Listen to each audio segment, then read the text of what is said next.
39장 1절로 6절을 보겠어요. 창세기 39장 1절로 6절을 보겠습니다.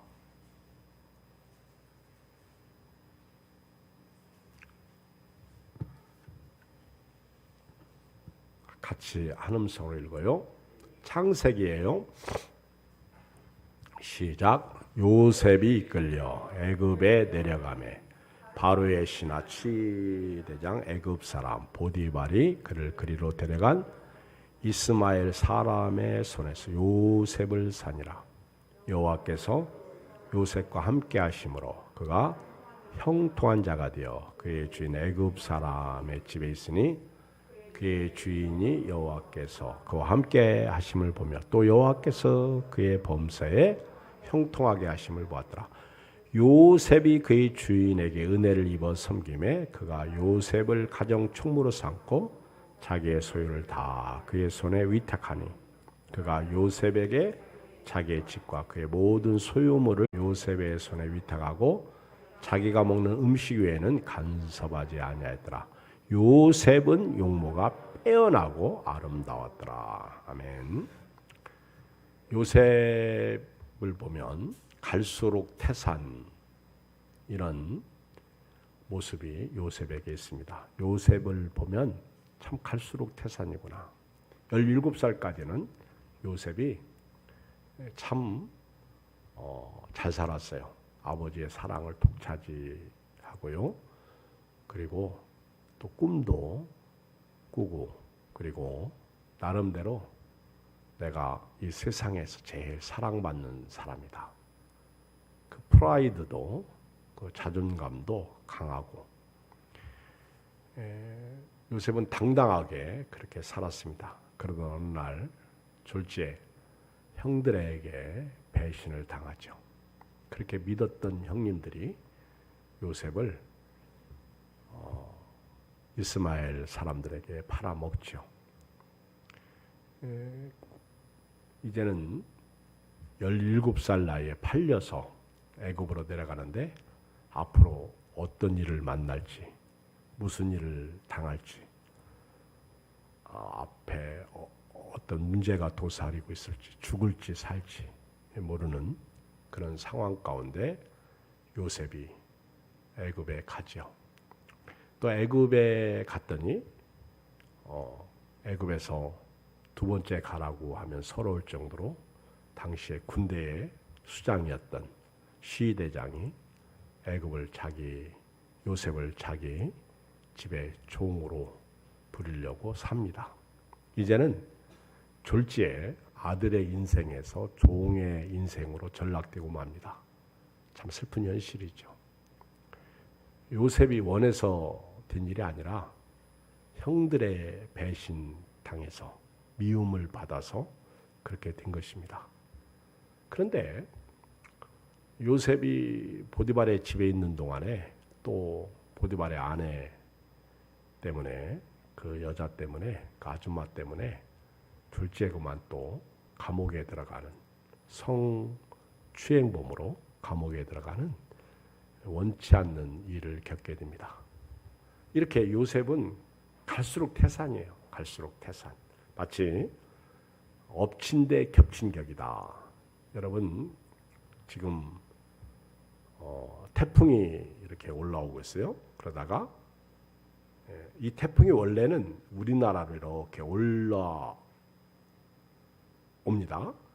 우리나라로 다 올라올 줄 알았어요. 제일 좋아하는 사람들이 일본 사람들이에요. 이번에는 태풍이 저 찬타 그 태풍이 이제는 대한민국을 한국을 휩쓸고 갈 것이다. 그동안 일본에만 태풍이 불고 그 올림픽 때부터 그 어려움 정말 갈수록 태산이었지. 그런데 졸지에 이 태풍이 그만 방향을 일본 쪽으로 들어버렸어. 그래가지고 일본 애들이 도대체 왜 그러냐? 엎친 데 겹친 격이야. 이제 우리나라는 완전히 빠져나가죠. 지금 일본을 이렇게 관통합니다. 일본. 걔들은 죽을 맛이에요.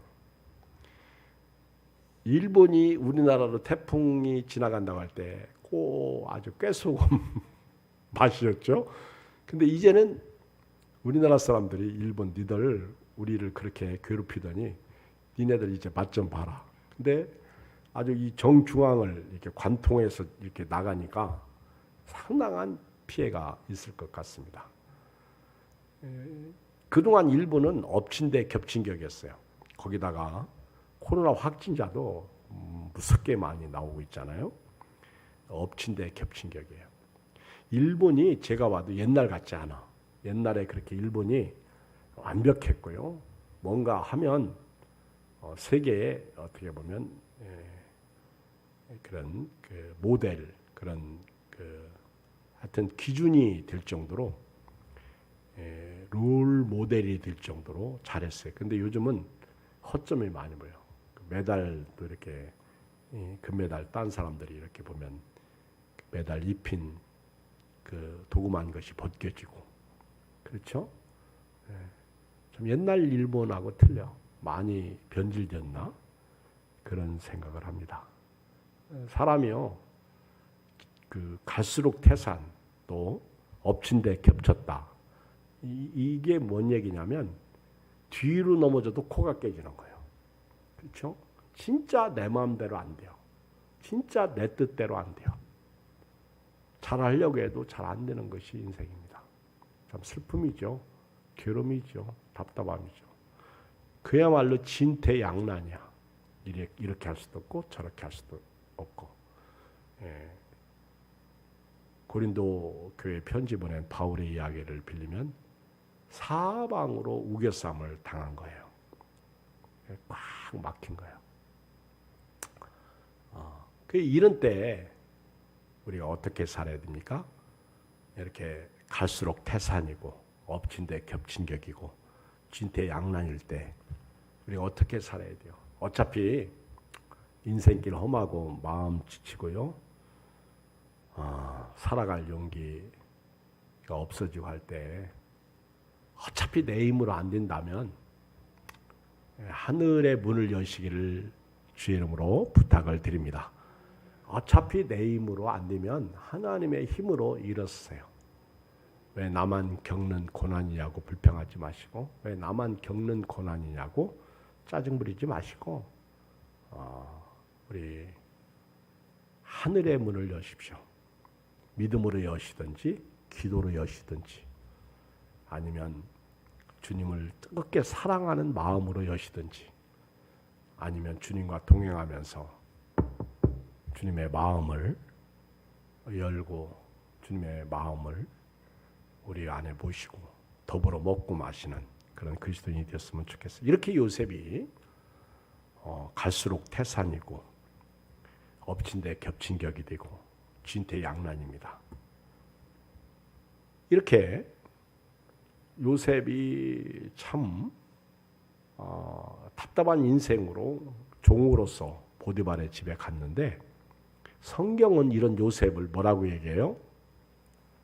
1절, 2절을 읽겠어요. 시작.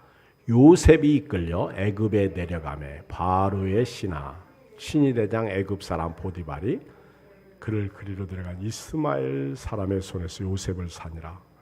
여호와께서 요셉과 함께 하심으로 그가 형통한 자가 되어 그의 주인 애굽 사람의 집에 있으니 3절에 보면 그의 주인 여호와께서 그와 함께 하심을 보며 또 여호와께서 그의 범사에 형통하게 하심을 보았더라.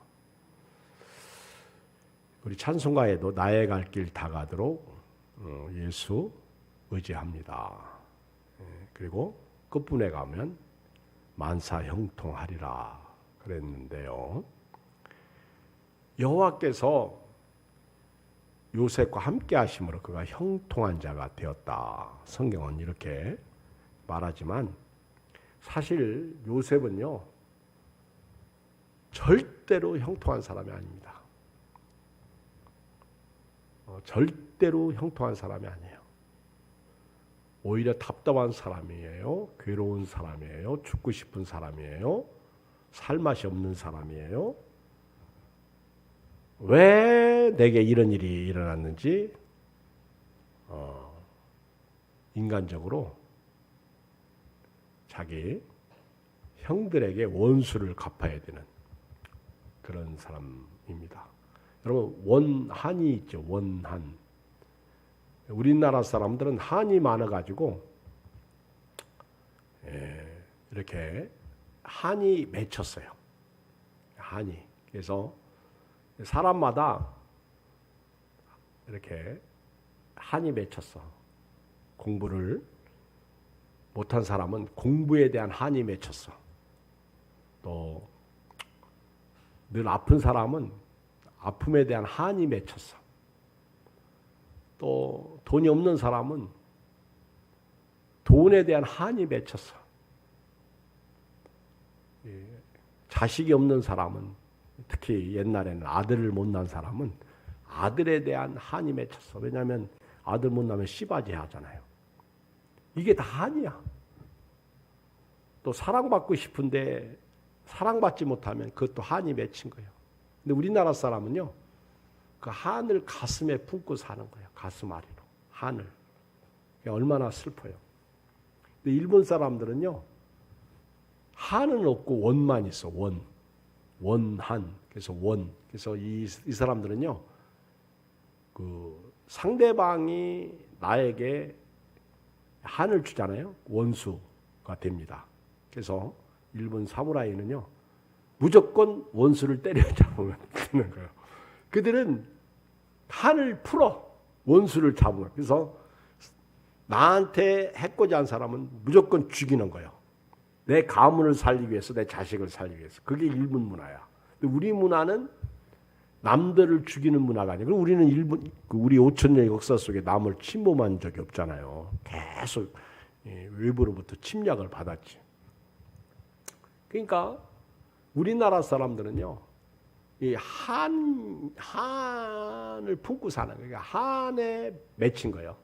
그래서 이 한의 보따리가요, 다 있습니다. 목사님, 나는 없는데요. 아니요. 가만히 들여다보면요, 그 사람에게도 조금 작아서 그렇지 한의 보따리가 있어. 그럼 평생에. 그렇죠? 한의 보따리. 그 묶은 것은 묶여가지고 이 보따리가 내 안에 이렇게 가슴에 식도가 음식을 먹으면 안 내려가듯이 이게 탁 맥혀 있어. 그러다가 이제 병이 되는 거죠. 그래서 그 한을, 그 보따리를 좀 풀으세요. 예수님에게 오셔서 예수님 품으로 나오시오. 예수님은 나의 생명, 나의 소망. 예수님에게 나오셔서 그 한의 보따리를 풀으시고, 주님 좀 보십시오. 나는 이런 한이 있어요. 여러분요, 키 작은 사람은요, 키 작은 한이 있어요. 그리고 뚱뚱한 사람은요, 왜 나는 이렇게 안 먹어도 뚱뚱하지? 그 한이 맺힌 사람이 있다고. 또 못생긴 사람은요, 못생긴 거에 대한 한이 있어요. 다 한이 있어요. 그렇죠? 옆에는 눈도 아주 땡글땡글하게 예쁘게 잘생겼는데 난 왜 이렇게 눈이 그런가? 저는 어려서 입술에 대한 한이 있었어. 내 입술은 왜 이렇게 두껍냐? 지금은 보면 뭐 두꺼운지 안 두꺼운지 모르는데, 어렸을 때는요, 유난히 입술도 두껍고 코도 벌렁코고 입이 컸어. 저희 식구들이 입이 대부분 컸어. 어렸을 때 보면. 그렇죠? 피부도 검었어. 그러니까 그게 한이 맺힌 거예요. 우리 예건이가 쪽박기는 돈이 많이 있다고 그러니까 왜 나는 쪽박기인데 돈이 없자고 계속 귀를 뜯어내리듯이, 그게 한이야. 그런 식으로 우리가 한에 맺혀서 사는데, 우리나라 사람들은 그래도 원수를 갚지 않아. 그래서 원은 없고 한만 있는 거예요. 요셉도 그런 한이 있지 않겠어요? 하루아침에 아들의 신분에서 종의 신분으로 바뀌었으니까 한이 맺힌 거예요. 여러분, 거기다가 하루아침에 남의 집 종노릇 하게 되잖아요. 정말 내일 일은 몰라. 앞이 캄캄해. 그런데 성경은 이런 요셉에게 하나님의 함께 하심으로 그가 형통한 자가 되었다. 이렇게 말해요. 그러니까 요셉의 형통은요, 우리가 생각하는 개념의 형통이 아닙니다. 우리가 생각하는 형통은요, 배부르고요, 등 따숩고요, 좋은 집에 살고요, 좋은 차 타고요, 정말 텔레비에 나오는 그 어떤 드라마에 나오는 그 집의 부부처럼 그렇게 막 아주 부럽고 사랑스럽고, 야, 어떻게 저런 집이 다 됐나? 부자에다가 똑똑하지, 잘 살지, 막 그렇죠. 그런 것을 우리는 형통하다 생각해요. 근데 여러분, 절대로 그렇지 않습니다. 지금요, 가난한 사람도 그렇고 부자도 그렇고 우리나라 사람들은요, 이렇게 물질적인 부유의 차이는 있어요. 그런데 제가 볼 때 대한민국이 좋은 나라고 잘 사는 것은요, 다른 나라에 비해서 우리는 문화는 똑같이 즐겨요. 집이 크든 작든 좋은 차 타든 조그만 차 타든 돈이 있든 없든 문화는 똑같아. 보세요. 핸드폰 문화 똑같잖아요. 그렇죠? 여러분, 우리나라가 인터넷 강국이라는 거 아십니까? 우리는 전부 같은 동네 사는 거예요. 가족이 사는 거예요. 우리는 5천만, 5,300인가요? 우리 5,200이 조금 넘죠. 그런데 어떻게 보면 우리나라는요, 저 집에서 일어나는 일 내가 다 알아. 왜? 그만큼 뉴스가 아주 뉴스 채널이 많잖아.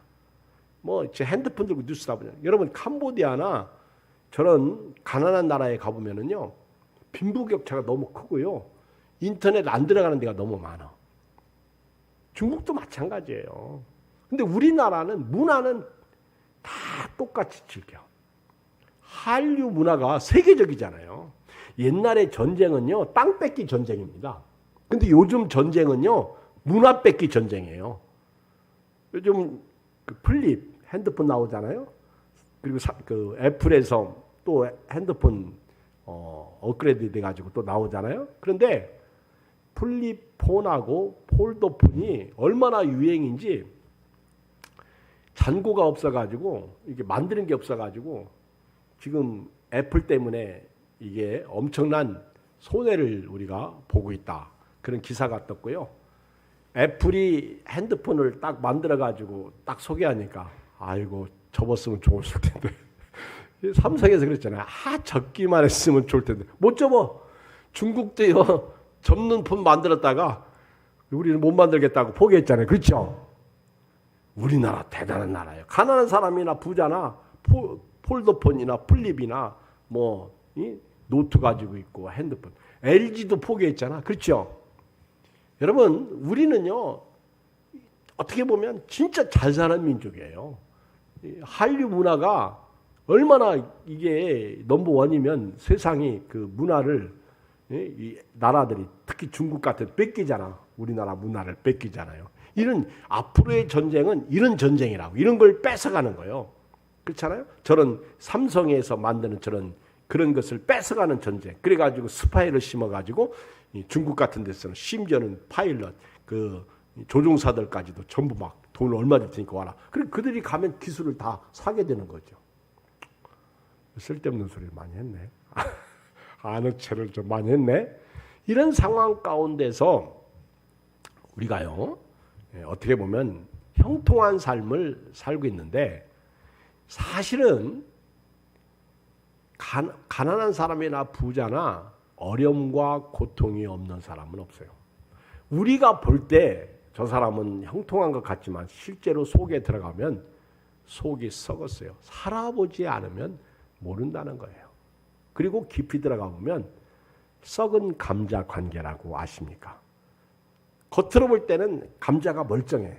그런데 딱 잘랐더니 못 먹겠네. 우리 얼마 전에 작년인가 슈퍼에서 무를 사왔는데 얼마나 잘생기고 멋있고 맛있겠다. 그래서 제가 이게 어려서 외무, 지금은 다 조선무예요. 근데 외무는 그 단무지 만드는 거, 이렇게 목이, 그거요 되게 맛있어요. 그렇지? 딱 목 잘라가지고 파란 쪽으로 무 달라고 그러면 사람들이 목 잘라서 위쪽으로 줘야 되는데 중간 잘라서 그건 맛없어. 이 파란 쪽이 맛있어요. 햇빛 받는 쪽에 그 무가. 그래서 이제 무를 주는 거 보면 이 사람이 시골 사람이다 도시 사람이다 대부분 알아. 그래가지고 너무 맛있게 생겨가지고 먹고 싶어가지고 옛날 그렇잖아요. 무 먹고요 트림하지 않으면 인삼 먹은 것보다 낫대. 근데 무 먹고 트림하지 않는 사람이 없어. 신기하게도 다 트림하잖아요. 그래서 무를 딱 잘랐더니 구멍이 빡 나고 시커멓고. 그래가지고 뭐 이런 무가 다 있어? 그래서 다른 무를 따도 또 딱 잘랐더니 똑같아. 지금 다 썩어 있어요. 그러니까 사람들이 화병에 걸린 거예요. 썩은 감자 관계예요. 행복해 보이는데 잘라보니까 속이 썩어 있네. 버리게 생겼어요. 못 먹게 생겼어. 다시 무를 가지고 와서 받고 와도 똑같아. 그러니까 이거 갖다가니 왜 받느냐. 돈하고 다시 돈 내놓으세요. 바꾸잖아요. 그렇죠. 여러분 지금 요셉은요 바싹 썩어 있어요. 그런데 하나님이 그와 함께 계시니까 그 상황 가운데서 형통하다는 거예요. 이걸 알아야 돼요. 오늘 코로나 시대에 여러분도 형통하지 못하고 또 명절을 지키면서 시댁과 친정과의 또 신랑과의 관계 속에서 원치 않게 본의 아니게 티격태격 부부가 싸우고 그러잖아요. 또 돈 때문에 싸우죠. 그런데 오늘 하나님이 함께 하신다. 그러면 나는 지금 이 상황에서도 나는 형통할 수가 있어요. 무릇 지킬 만한 것보다 네 마음을 지키라. 사람의 생명이 그 마음에서 나오는 거예요. 오늘 내가 불행하다. 그러면 그 사람은 불행한 사람이에요. 내가 행복하다. 그러면 그 사람은 행복한 사람이에요. 이런 형통이 여러분들에게 있기를 주의 이름으로 축복합니다. 보세요. 엠마오로 내려가는 두 제자가 예수님을 만나기 전하고 예수님을 만나고 난 후에는 상황이 달라요. 그러니까 예수님이 있는 사람은요. 그 얘기잖아요. 우리가 보배를 질그릇에 가졌으니 능력이 심히 큰 것이 내게 있지 아니하고 하나님께 있음을 우리에게 알게 하려 하심이라. 우리가 사방으로 우겨싸움을 당해도 쌓이지 아니하며 핍박을 받아도 버림받지 아니하며 거꾸로 뜨림을 당해도 망하지 아니하리라. 그러니까 그거예요. 내 인생 가운데 하나님이 계시냐 예수님이 계신가 안 계신가예요. 그러니까 실망과 좌절과 고통 가운데 엠마오로 내려가면서 풀이 죽어가지고 낙심하고 이제는 소망이 끊겼다. 이제는 더 이상 우리에게 희망이 없다. 우리는 그가 우리 나라를 구원할 자라고 알았다. 그런데 다 끝났다. 그런데 예수님이 그들과 동행 중에 계시잖아요. 그러니까 예수님의 말씀을 통해서 그들이 회복되어지기 시작하니까 불행이 형통으로 바뀌기 시작하는 거예요. 오늘 밤에 이 은혜가 있었으면 좋겠어요. 여러분들이 예수님이 계신가 안 계신가? 내가 예수님을 모시고 사나 안 모시고 사나? 그렇잖아요. 어제 오늘 우리 누구하고도 그런 얘기를 나눴는데 내가 어려워도 예수님의 은혜가 있고 내가 잘 돼도 예수님의 은혜는 항상 있는 거예요. 성경 말씀은 항상 똑같아요. 변한 것은 누가 변하는 거예요? 내가 변하는 거예요. 그렇잖아요? 변하는 것은 나지 성경이 아니라는 거예요. 그렇잖아요? 저 사람이 변했다. 그는 성경이 변한 게 아니라 내가 변한 거예요. 그러니까 하나님은 임마누엘로 은혜로 항상 함께 하시는 거예요. 근데 내가 요지부동하면 괜찮은데 내가 조석으로 변하고 있다는 거예요. 그러니까 하나님이 내 장단에 맞추려면 힘들어. 그러니까 네가 내 장단에 맞추라는 거예요. 그렇죠? 하나님이 나에게 맞추면 하나님이 나와 함께 계시면 내가 이때도 형통한 거예요. 비가 오나 눈이 오나 비바람이 불거나 눈보라. 저도 개척교회 하면서 교회를 이렇게 세울 때 어느 날 교인이 쫓겨나면 다음 주도 쫓겨나올 줄 알고 답답하고 괴로워하죠. 그런데 그때 가보면 또 달라. 그게 맨날 긴장 가운데 있으니까 꿈을 꿔도요. 어떤 꿈을 꿔요?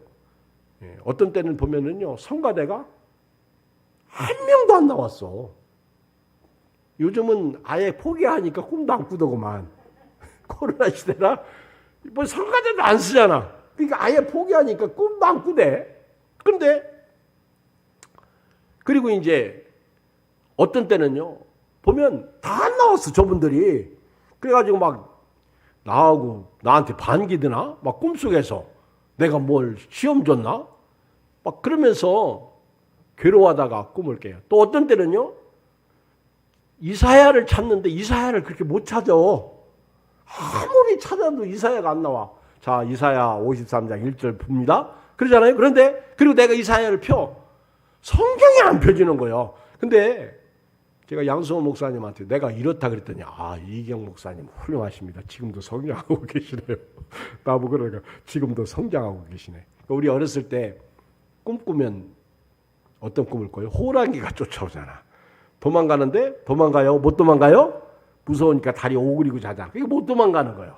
그러니까 막 살려주세요. 살려주세요. 그럼 엄마가 옆에서 툭 치지. 왜 그래? 왜 그래? 호랑이 꿈꿔서 그런. 그렇죠? 그만큼 이 마음이 형통하지 못하다는 거지. 마음이 이렇게 졸이고 산다는 거지. 졸이고. 그러니까 참 우리가 똑같은 삶을 살아도요. 어떤 사람은 태평하게 평안하게 살아. 이렇게 코로나 시대에 이렇게 저도 우리 주변의 목사님들 보니까 나만 코로나 신경 쓰지 저분들은 코로나 신경 하나도 안 쓰더구만. 어제도 이제 총회를 갔는데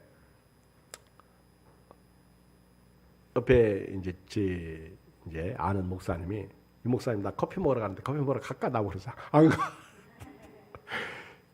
당신만 먹고 와. 나 안 가. 근데 이 가서 이제 커피 먹고더라고. 근데 이제 옛날 총회 때는 재밌어요. 먹을 것도 많이 주고 또 부스에 가면 예를 들어 세의선교라든가 무슨 진흥원이라든가 침례신학대학이라든가 무슨 침례신문이라든가 군경선교 이런데 부스에 가면 진짜 먹을 것도 많고 볼펜도 주고 그래서 집에 올 때는요 볼펜이 갔어요. 여기서 있고 저기서 있고 아니 그분들이 주는 거예요 서비스로. 볼펜이 막 잔뜩. 근데 요즘 작년부터 총회 작년은 안 가고 요즘에는요 뭘 하나도 안 줘. 코로나 때 뭘 하나도 안 줘. 이제 총회 참석해 가지고 이제 하나 이제 좋은 거는 딴짓을 않더라고.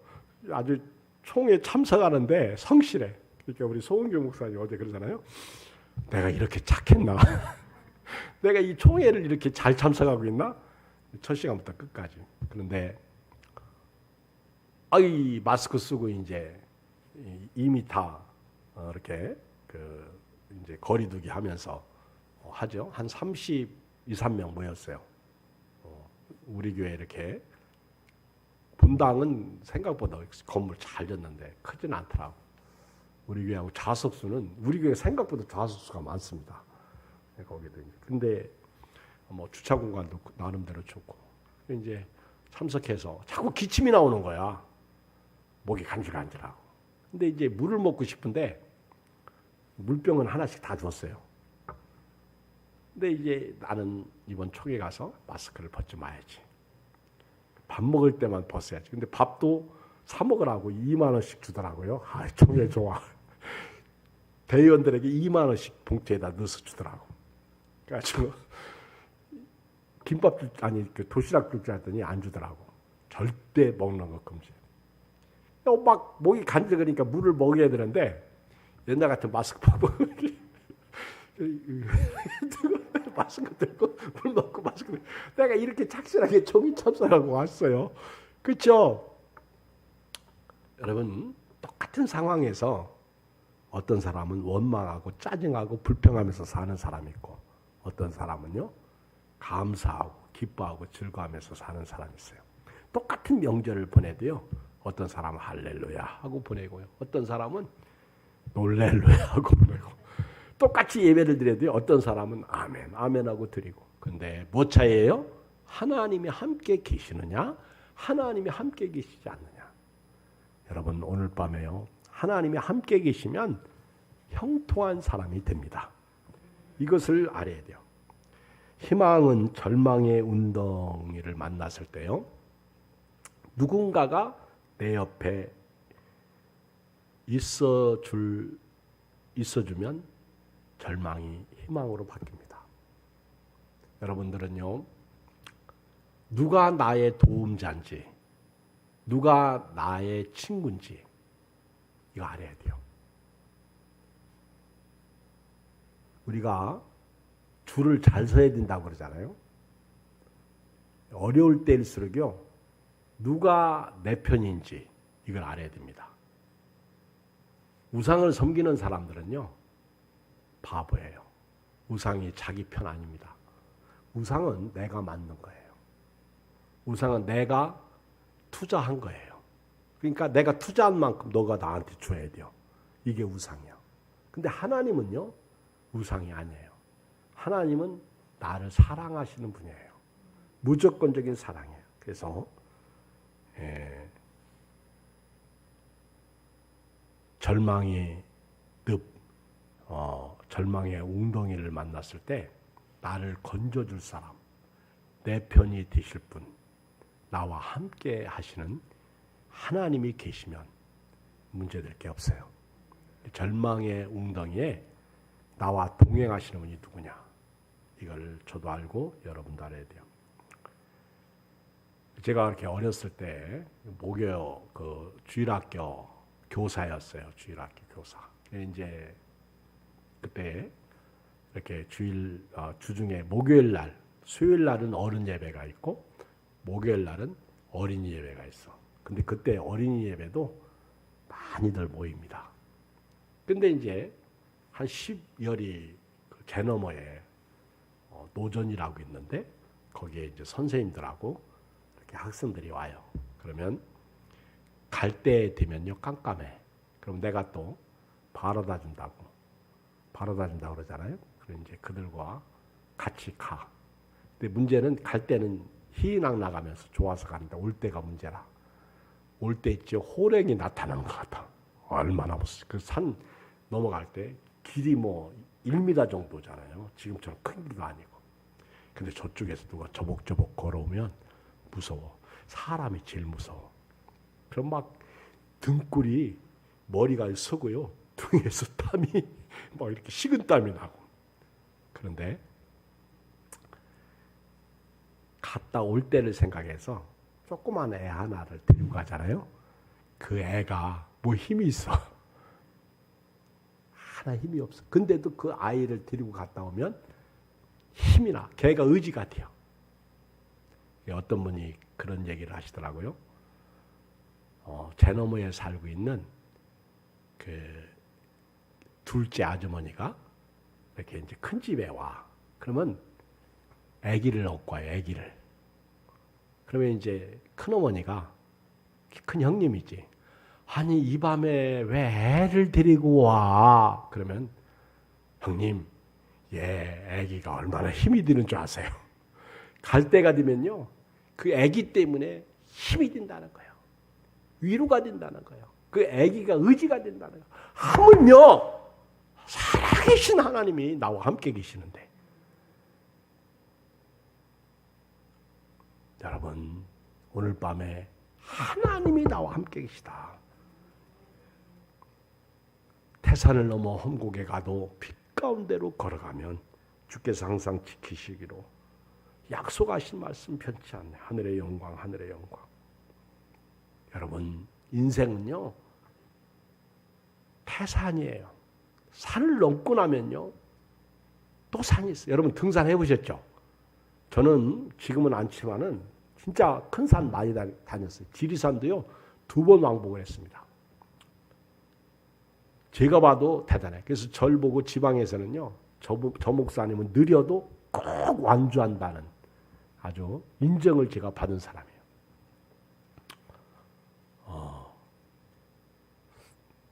대청봉도 몇 번 올라갔다 오고. 그렇게 힘들고 어려워도요.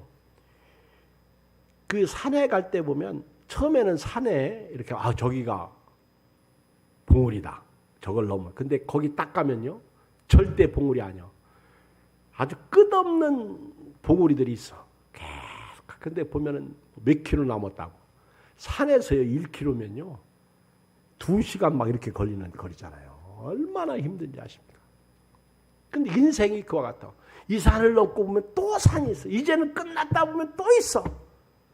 그러니까 아예 포기를 하세요. 어차피 있는 산, 인생길 험하고 마음 지치고 나 홀로 걸어가는 것 같지만은 예수님이 약속을 믿고 오늘 또 주님과 동행하며 같이 가는 거예요.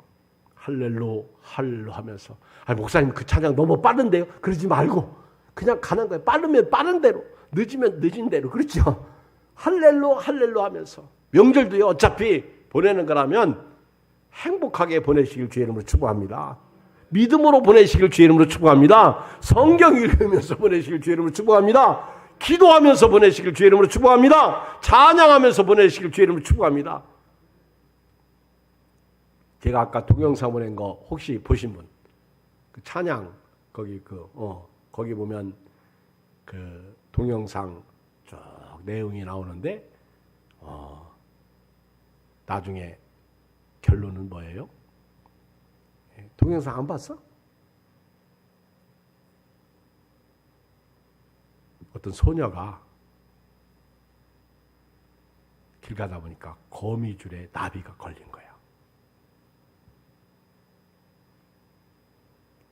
그래서 나비를 거미줄에서 살려줬어. 뛰어서. 그랬더니 나비가 천사가 돼가지고 이 소녀에게 나와서 귀신말로 네 소원이 뭐냐. 그러니까 이 아이가 행복하게 사는 게 내 소원입니다. 그러냐. 그러니까 귓속말로 뭐라고 쫑알걸 했어. 그러면서 이제 이야기가 쫙 이어지다가 나중에 결론은 평생 감사하며 살아라. 감사하며. 그러면 네가 행복할 것이다. 그 말 한마디. 그 평생에 그 어려서 만난 천사의 음성을 듣고 감사하고 살았다. 그래서 날마다 행복했다. 그 얘기예요. 안 보셨어? 보내걸랑 봐. 은혜되지. 그리고 남들에게도 보내줘. 봤어? 참 저분들은 안 봤구나. 형통이라는 게 바로 이런 거예요. 예수님이 정말 나의 주님이시라면, 나의 생명의 구주시라면 여러분 형통할 수 있어요. 말씀을 좀 나눠보겠어요. 조금 더 말씀을 드립니다. 하나님이 함께 하시면요. 처한 상황과 달라요. 그 처한 상황 가운데서 내가 승리하는 게 그게 1절, 2절이야. 그 다음에 3절에 보면 하나님의 함께 하시면 신분과 상관없어요. 그러니까 내가 지금 처한 상황도 하나님이 함께 하시면 그 상황은 상관없어지는 거고요. 내가 신분이 종이라고 해도요. 하나님이 함께 하시면 그 상관없어. 나는 여전히 아들이 되는 거예요. 그 다음에 4절, 5절에 보면 하나님이 함께 하시면요. 나 때문에 주변이 은혜를 받아. 오늘 여러분들은요. 나 때문에 예한교회가 은혜가 있어요. 나 때문에 예한교회가 화가 있어요. 이걸 구분할 줄 알아야 돼요. 저도 이런 말씀을 보면 나 때문에 여러분들에게 은혜가 있었으면 좋겠어요. 이거 어떻게 보면 이것이 기도죠. 설교죠. 이것이 교제죠. 관계죠. 부잣집 이사 가면 3년 먹는다는 얘기도 나오잖아요. 부잣집은 부잣집이기 때문에. 그러니까 마음의 부자가 되면 나 때문에 주변 사람들이 이득을 본다는 거죠. 그리고 마지막 5절, 6절에 보면 하나님이 함께 하시는 사람들에게는요. 자기뿐만 아니라 주변 사람들에게도 복이 된다. 그런 얘기죠. 우리 오늘 밤에 명절을 보내면서 저도 그렇고 여러분도 그렇고요. 하나님이 함께 하심으로 지금 상황이 감사도 안 되고 답답하고 죽을 맛이고 정말 살 맛이 하나도 없어. 내 상황 가운데 하나님이 함께 하심에 대한 믿음. 그러면 상황보다는 하나님이 보이는 거예요. 그러니까 요셉은 자기 처한 상황이 하나님이 함께 하시니까 종의 상황도 괜찮고요. 신분의 상황도, 감옥의 상황도 상관없어. 왜? 어떤 상황이든지 형통하더라는 거예요. 이 축복이 여러분들의 길 주의 이름으로 축원드립니다. 기도하겠습니다. 하나님 아버지 고맙습니다. 감사합니다. 오늘 또 주의 은혜가